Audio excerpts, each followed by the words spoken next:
Test 3. This is the IELTS listening test. You will hear a number of different recordings and you will have to answer questions on what you hear.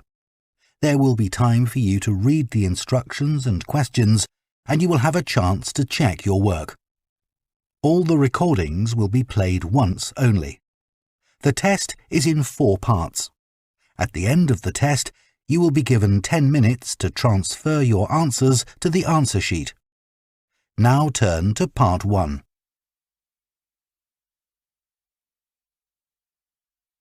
Part 1. You will hear a man called Jack giving advice to a friend about surfing holidays. First, you have some time to look at questions 1 to 6.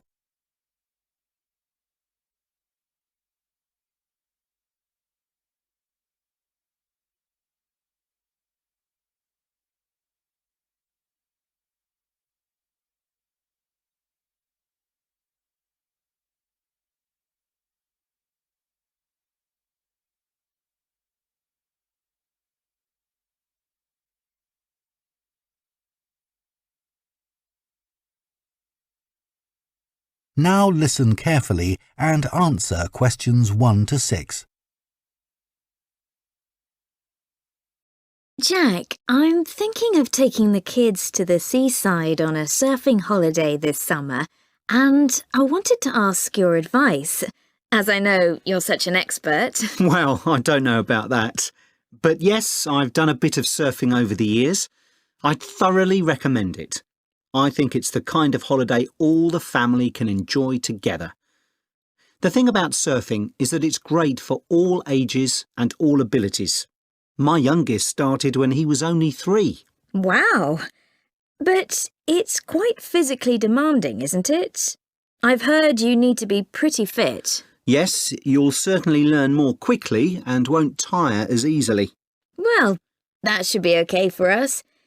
You've been surfing a few times in Ireland, haven't you? Yes, there's some great surfing there, which people don't always realise. And which locations would you recommend? There seem to be quite a few. Yes, there are loads. Last year we went to County Donegal. There are several great places to surf there. What about in County Clare? I read that's also really good for surfing. Yes, it is. I've been there a few times. Most people go to Lahinch. My kids love it there. The waves aren't too challenging and the town is very lively. Are there good hotels there? Yes, some very nice ones. And there are also a few basic hostels and campsites. It's great if you need lessons, as the surf schools are excellent. Sounds good. Yes, and there's lots to see in the area, like those well-known cliffs. I've forgotten the name of them. Oh, don't worry. I can look them up. I've also been surfing in County Mayo, which is less well known for surfing, but we had a really good time. That was a few years ago when the kids were younger. There's a good surf school at Carrowniskey Beach. How do you spell that? CARROWNISKEY.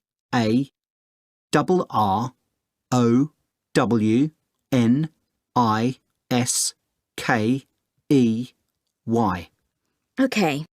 I put the kids into the surf camp they run during the summer for 10 to 16-year-olds. Oh, right. How long was that for? 3 hours every day for a week. It was perfect. They were so tired out after that. I can imagine. One thing we did while the kids were surfing was to rent some kayaks to have a look around the bay, which is nearby. It's really beautiful. Oh, I'd love to do that. Before you hear the rest of the conversation, you have some time to look at questions 7 to 10.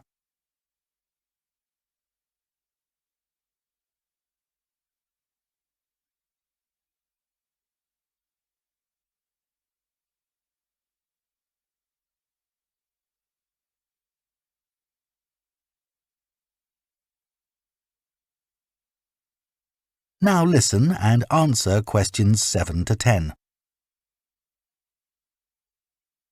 Now, the only time I went to Ireland, it rained practically every day. Yes, that can be a problem.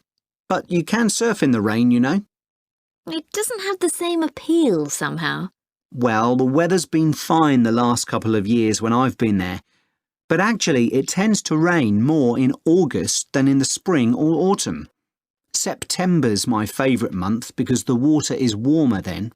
The only problem is that the kids are back to school then. I know. But one good thing about Irish summers is that it doesn't get too hot. The average temperature is about 19 degrees, and it usually doesn't go above 25 degrees. That sounds all right. Now, what about costs? Surfing is a pretty cheap holiday, really. The only cost is the hire of equipment. You can expect to pay a daily rate of about €30 for the hire of a wetsuit and board. But you can save about €40 if you hire by the week. That's not too bad. No. It's important to make sure you get good quality wetsuits. You'll all get too cold if you don't. And make sure you also get boots. They keep your feet warm, and it's easier to surf with them on too. OK, well, thanks very much for that. That is the end of Part 1. You now have half a minute to check your answers to Part 1.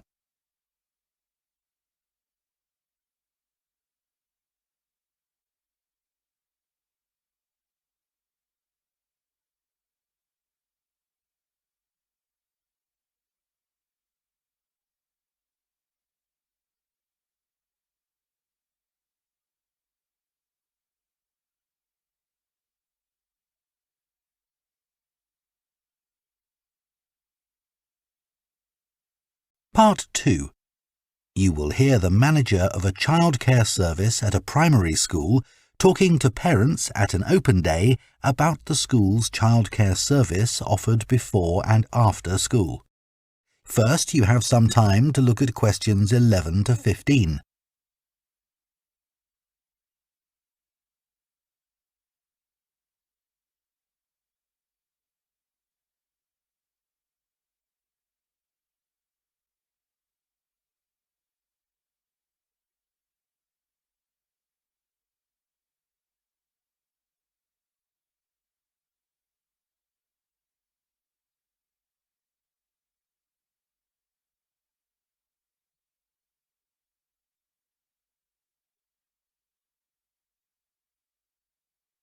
Now listen carefully and answer questions 11 to 15. Good afternoon. My name's Mrs. Carter and I run the before and after school extended hours childcare service. I hope you've had a chance to have a good look around the school and talk to staff and pupils. I know that many of you are interested in using our childcare service when your child joins the school, and perhaps you already know something about it. But for those that don't, I'll go through the main details now. We offer childcare for children from the ages of 4 to 11, both before and after school.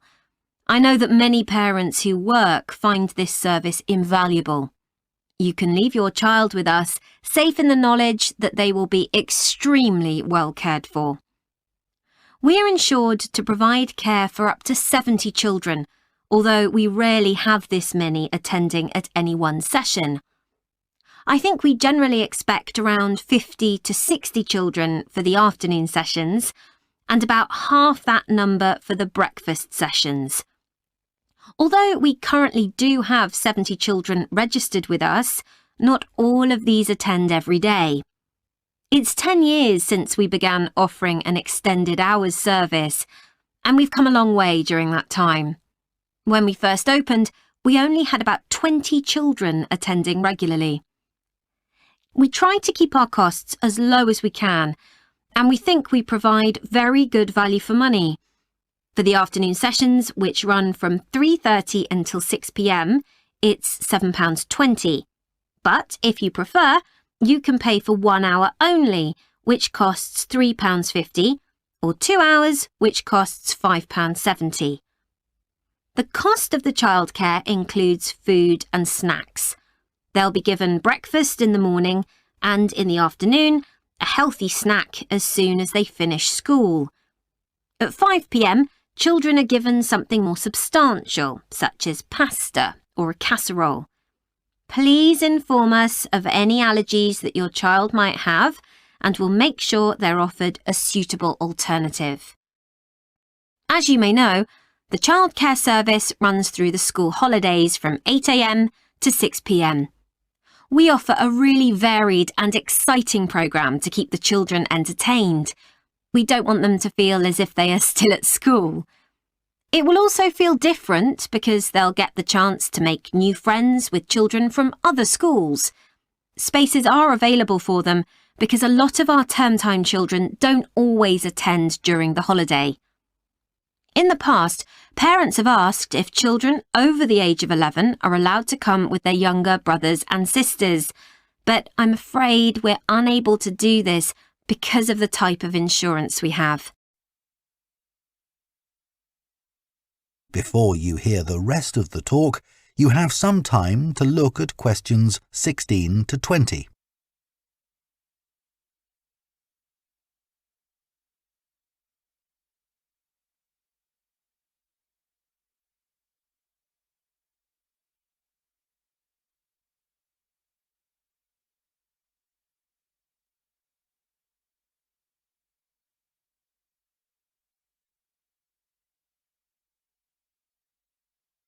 Now listen and answer questions 16 to 20. So now let me tell you about some of the activities that your child can do during the after-school sessions. As well as being able to use the playground equipment, computers, and the library, there is usually at least one special activity that children can do each day. For example, Spanish. We have a specialist teacher coming in every Thursday to give a basic introduction to the language through games and songs. She does 2 sessions, one for the over 8s and one for the younger children. This is the only activity which we have to make an extra charge for, but it's well worth it. Once a week, the children have the opportunity to do some music. We're very lucky that one of our staff is a member of a folk band. On Mondays, she teaches singing and percussion to groups of children. We do rely on parental support for this, so if any of you sing or play an instrument and would be prepared to help out at these sessions, we'd be delighted. Painting continues to be one of the most popular activities. To begin with, we weren't keen on offering this because of the extra mess involved, but children kept asking if they could do some art, and so we finally gave in. Art is great for helping the children to relax after working hard at school all day. Yoga is something that we've been meaning to introduce for some time, but haven't been able to find anyone available to teach it. Until now, that is. So we'll see how this goes. Hopefully, children will benefit in all sorts of ways from this. Cooking is another popular activity. They make a different sort of cake or pizza or bread each week. Although the younger children love doing it, we found that the mess was just too much. So we've decided to restrict this to the over 8s, as they are better able to clean up after themselves. That is the end of Part 2. You now have half a minute to check your answers to Part 2.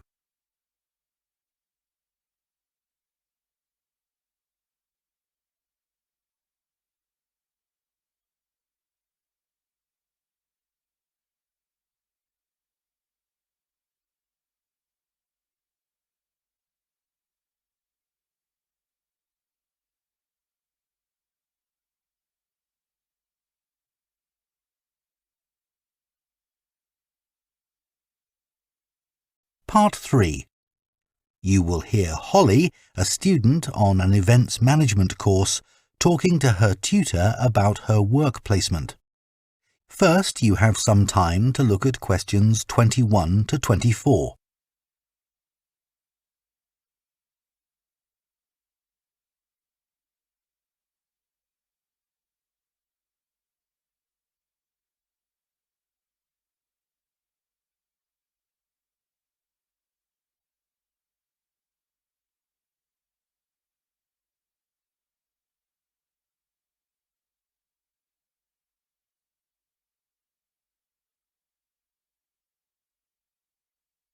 Now listen carefully and answer questions 21 to 24. Hello, Dr. Green. I'm here to talk to you about my work placement. Oh yes, it's Holly, isn't it? Yes, So, which work placement have you chosen? I decided to go for the Orion Stadium placement. The event I'll be managing is one where I'm helping to set up a sports competition for primary school children. Yep, that's always a popular placement, even though it can be tougher than you think, working with children. I know, but it's the fresh air that attracts me. Organising something indoors doesn't have the same appeal, even though it might be fun. OK, so obviously safety is going to be one of your key concerns for this event? Yes, I've already thought about that. I'll need to make sure none of the equipment's damaged. Ah, well, you'll be working with schools, so the equipment will be their responsibility. However, the grounds and what goes on there will be yours. Oh, I see. That'll include keeping everyone within the boundary once they're in their kit and on the field? Exactly. You'll need to inspect areas like changing rooms as well, for anything someone can trip over, but your main priority will be not to lose anyone. Right. I'll need staff to help with that. And don't forget about the spectators. I was thinking that many of them will be parents who could help run the event. I wouldn't rely on that. They'll be more interested in filming their children than volunteering. I'll need to make sure they don't interfere with events doing that. And that's not always easy, especially when a proud parent's trying to get a snap of their child and you want them to move elsewhere. OK. What about the scheduling? With sporting events, there are all sorts of things that can alter the timetable, like rain, for instance, though so far we've always been lucky with that. Yeah, and I was thinking about what to do if someone got hurt as well.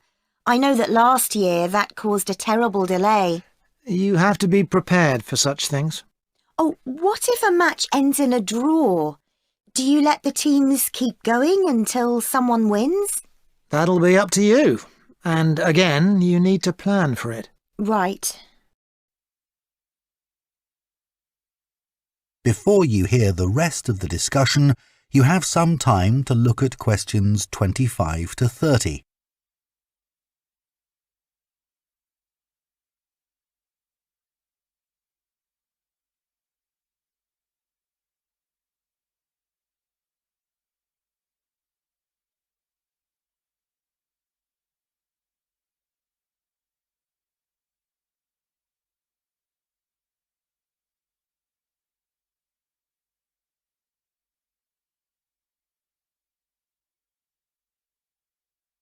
Now listen and answer questions 25 to 30. Now, the aim of your work placement is to give you the opportunity to develop the skills that an events manager needs. So let's talk about those a bit. Well, I think my communication skills are pretty good. I can talk on the phone to people and book venues and that kind of thing. Good. Just remember, it isn't only about what you say. If you meet someone face-to-face and want to persuade them to be a sponsor, for example... Oh, I'll dress up for that, sure. Good. Let's go on to think about your organisational skills. You're working in a very people-based industry, and that means things won't always go to plan. I guess it's being prepared to make changes that matters. That's right. You may have to make an on-the-spot change to a timetable because of a problem you hadn't anticipated. Just do it, OK. How's your time management these days? I'm working on it. I'm certainly better when I have a deadline, which is why this work suits me. Yes, but it's how you respond as that deadline approaches. I know I've got to look calm, even if I'm in a panic. Just think to yourself, no one must know I'm under pressure. Yeah, even though I'm multitasking like crazy. Another skill that events managers need is creativity. Often your client has what we call the big picture idea, but it's up to the events manager to think of all the fine points that go to making it work. Right. So I need to listen carefully to that idea and then fill in all the gaps. That's right. And you'll have a team working under you, so another key skill is leadership. Your team may have lots of ideas too, but you've got to make the ultimate choices. Do we have refreshments inside or out, for example? Isn't it better to be democratic? It's a nice idea, but you have the ultimate responsibility. So believe in what you think best. Be prepared to say, yes, that's a good idea, but it won't work here. I see what you mean. What about the networking side of things? I know it's an area that a lot of students worry about because we don't have much experience to offer others. But even without it, you can still be an interesting person with useful ideas, and the more people you impress, the better. I guess that will help me when I apply for a real job. Exactly. Think ahead, remember what your ambitions are, and keep them in mind. Definitely. That is the end of Part 3. You now have half a minute to check your answers to Part 3.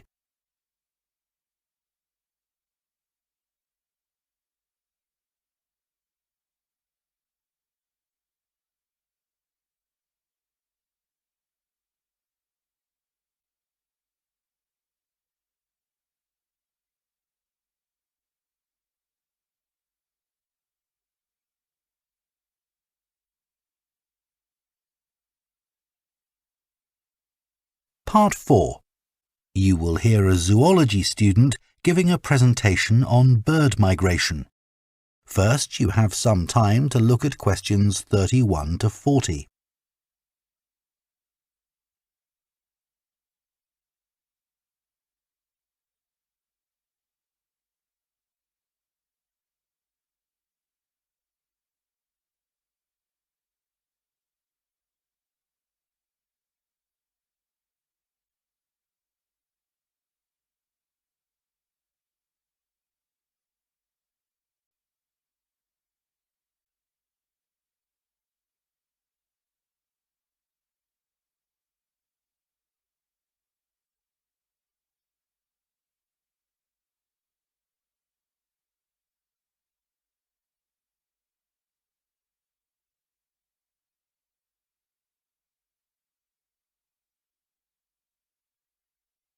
Now listen carefully and answer questions 31 to 40. Scientists believe that a majority of the Earth's bird population migrate in some fashion or other. Some travel seasonally for relatively short distances, such as birds that move from their winter habitats in lowlands to mountaintops for the summers. Others, like the Arctic tern, travel more than 25,000 miles seasonally between the northern and southern poles. Bird migration has been studied over many centuries through a variety of observations. But until relatively recently, where birds went to in the winter was considered something of a mystery. The lack of modern science and technology led to many theories that we now recognise as error-filled and even somewhat amusing. Take hibernation theory, for example. 2,000 years ago, it was commonly believed that when birds left an area, they went underwater to hibernate in the seas and oceans. Another theory for the regular appearance and disappearance of birds was that they spent winter hidden in mud till the weather changed and food became abundant again. The theory that some birds hibernate persisted until experiments were done on caged birds in the 1940s, which demonstrated that birds have no hibernation instinct. One of the earliest naturalists and philosophers from ancient Greece was Aristotle, who was the first writer to discuss the disappearance and reappearance of some bird species at certain times of year. He developed the theory of transmutation, the seasonal change of one species into another by observing redstarts and robins. He observed that in the autumn, small birds called redstarts began to lose their feathers, which convinced Aristotle that they changed into robins for the winter and back into redstarts in the summer. These assumptions are understandable, given that this pair of species are similar in shape, but are a classic example of an incorrect interpretation based on correct observations. The most bizarre theory was put forward by an English amateur scientist, Charles Morton, in the 17th century. He wrote a surprisingly well-regarded paper, claiming that birds migrate to the moon and back every year. He came to this conclusion as the only logical explanation for the total disappearance of some species.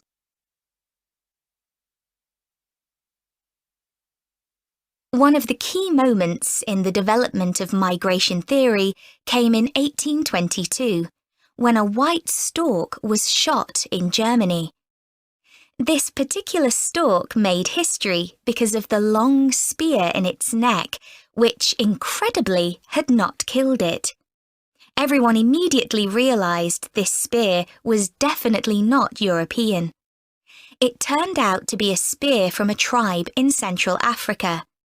This was a truly defining moment in the history of ornithology, because it was the first evidence that storks spend their winters in sub-Saharan Africa. You can still see the arrow stork in the zoological collection of the University of Rostock in Germany. People gradually became aware that European birds moved south in autumn and north in summer, but didn't know much about it until the practice of catching birds and putting rings on their legs became established. Before this, very little information was available about the actual destinations of particular species and how they travelled there. People speculated that larger birds provided a kind of taxi service for smaller birds by carrying them on their backs. This idea came about because it seemed impossible that small birds, weighing only a few grams, could fly over vast oceans. This idea was supported by observations of bird behaviour, such as the harassment of larger birds by smaller birds. The development of bird ringing by a Danish schoolteacher, Hans Christian Cornelius Mortensen, made many discoveries possible. This is still common practice today and relies upon what is known as recovery. This is when ringed birds are found dead in the place they have migrated to and identified. Huge amounts of data were gathered in the early part of the 20th century, and for the first time in history, people understood where birds actually went to in winter. In 1931, an atlas was published showing where the most common species of European birds migrated to. More recent theories about bird migration vary widely. That is the end of Part 4. You now have 1 minute to check your answers to Part 4.